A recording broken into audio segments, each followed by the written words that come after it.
In the beginning of things, before there was any world or sun, moon and stars, there were the giants, for these were the oldest creatures that ever breathed. They lived in Jotunheim, the land of frost and darkness, and their hearts were evil. Next came the gods, the good Aesir, who made the earth, the sky and sea, and who dwelt in Asgard above the heavens. Then were created the strange little dwarfs, who lived underground in the caverns of the mountains, working at their mines of metal and precious stones. Last of all, the gods made men to dwell in Midgard, the good world that we know, between which and the glorious home of the Aesir stretched Bifrost, the bridge of rainbows. In those days, folks say, there was a mighty ash tree named Yggdrasil, so vast that its branches shaded the whole earth and stretched up into heaven where the Aesir dwelt, while its roots sang far down below the lowest depth. In the branches of the big ash tree lived a queer family of creatures. First there was a great eagle, who was wiser than any bird that ever lived, except for the two ravens, Thought and Memory, who sat upon Father Odin's shoulders and told him the secrets which they learned in their flight over the wide world. Near the great eagle perched a hawk, and four antlered deer browsed among the buds of Yggdrasil. At the foot of the tree coiled a huge serpent, who was always gnawing hungrily at its roots, with the whole colony of little snakes to keep him company, so many that they could never be counted. The eagle at the top of the tree and the serpent at its foot were enemies, always saying hard things of each other. Between the two skipped up and down a little squirrel, a tale-bearer and a gossip, who repeated each unkind remark and, like the malicious neighbour that he was, kept their quarrel ever fresh and green. In one place at the roots of Yggdrasil was a fair fountain named the Urdar Well, where the three Norn maidens who knew the past, present and future dwelt with their pets, the two white swans. This was magic water in a fountain, which the Norns sprinkled every day upon the giant tree to keep it green, water so sacred that everything which entered it became white as the film of an eggshell. Close behind this sacred well the Aesir held their council hall, to which they galloped every morning over the rainbow bridge. But Father Odin, the king of all the Aesir, knew of another fountain more wonderful still. The two ravens who he sent forth to bring him news had told him so. This also was below the roots of Yggdrasil, in the spot where the sky and the ocean met. Here, for centuries and centuries, the giant Mimer had sat keeping guard over his hidden well, in the bottom of which lay such a treasure of wisdom as was to be found nowhere else in the world. Every morning Mimer dipped his glittering horn Gjöl into the fountain and drew out a draught of the wondrous water, which he drank to make him wise. Every day he grew wiser and wiser, and this had been going on ever since the beginning of things, so you can scarcely imagine how wise the Mimer was. Now it did not seem right to Father Odin that a giant should have all this wisdom to himself, for the giants were enemies of the Aesir, and the wisdom which they had been hoarding for ages before the gods were made was generally used for evil purposes. Moreover, Odin longed and longed to become the wisest being in all the world, so he resolved to win a draught from Mimer's well in any way it could be done. One night, when the sun had set behind the mountains of Midgard, Odin put on his broad-brimmed hat and his striped cloak, and taking his famous staff in his hand, he trudged down the long bridge to where it ended by Mimer's secret grotto.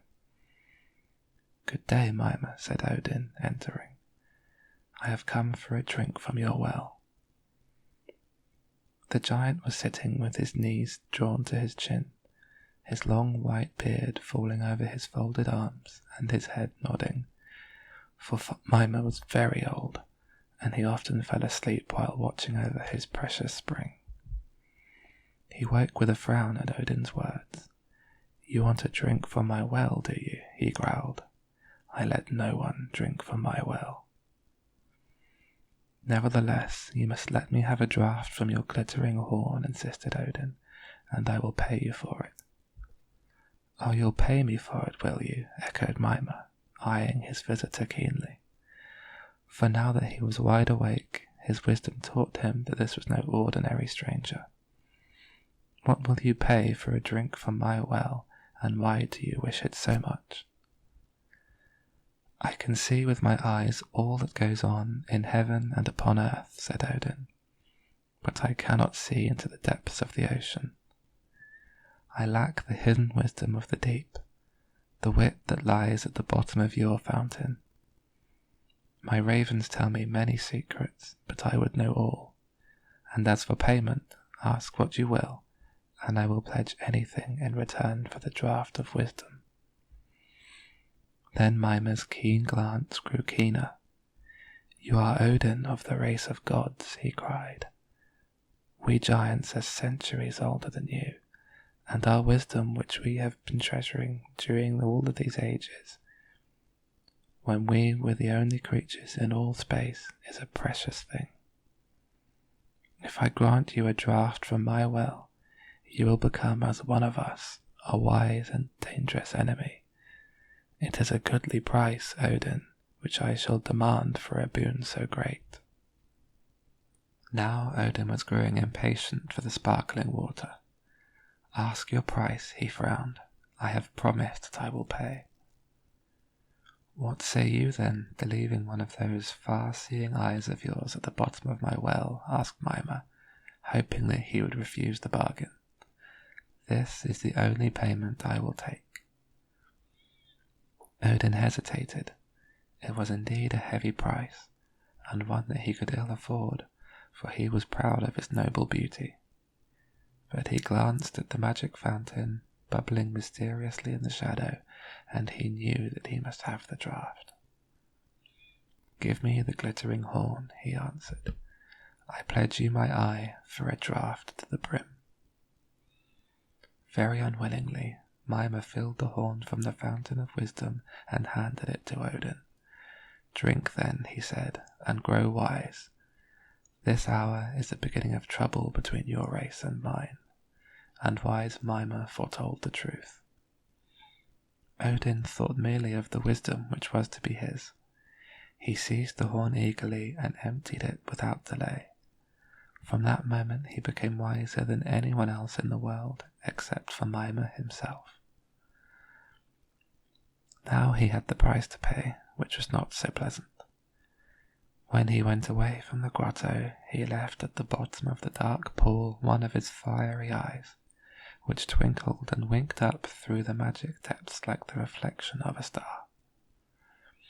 This is how Odin lost his eye, and why from that day he was careful to pull his grey hat low over his face when he wanted to pass unnoticed. For by this oddity folk could easily recognize the wise lord of Asgard. In the bright morning, when the sun rose over the mountains of Midgard, old Mima drank from his bubbly well a draught of the wise water that flowed over Odin's pledge. Doing so, from his underground grotto he saw all that befell in heaven and on earth, so that he also was wiser by the bargain. Mima seemed to have secured rather the best of it, for he lost nothing that he could not spare, while Odin lost what no man could well part with, one of the good windows wherethrough his heart looks out upon the world. But there was a sequel to these doings, which made the balance swing down in Odin's favour. Not long after this, the Aesir quarrelled with the Vanir, wild enemies of theirs, and there was a terrible battle. but in the end the two sides made peace, and to prove that they meant never to quarrel again, they exchanged hostages. The Vanir gave to the Aesir old Njord the Rich, the lord of the sea and the ocean wind, with his two children Frey and Freya. This was indeed a gracious gift, for Freya was the most beautiful maid in the world, and her twin brother was almost as fair. To the Vanir, in return, Father Odin gave his own brother Hörnir, and with Hörnir he sent Mima the Wise, whom he took from his lonely well. Now the Vanir made Hörnir their chief, thinking that he must be very wise because he was the brother of great Odin, who had lately become famous for his wisdom. They did not know the secret of Mima's well, how the hoary old giant was far more wise than anyone who had not quaffed of the magic water. It is true that in the assemblies of the Vanir, Hörnir gave excellent counsel, but this was because Mima whispered in Hörnir's ear all the wisdom that he uttered. Witless Hörnir was quite helpless without his aid, and did not know what to do or to say. Whenever Mima was absent, he would look nervous and frightened, and if folk questioned him, he would always answer, "Ah, yes, now, go and consult with someone else." Of course the Vanir soon grew very angry at such silly answers from their chief, and presently they began to suspect the truth. "Odin has deceived us," they said. "He has sent us his foolish brother with a witch to tell him what to say. Ha! We'll show him that we understand the trick."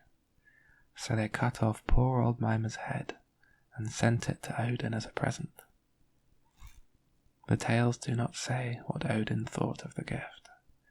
Perhaps he was glad that now there was no one in the world who would be called so wise as himself.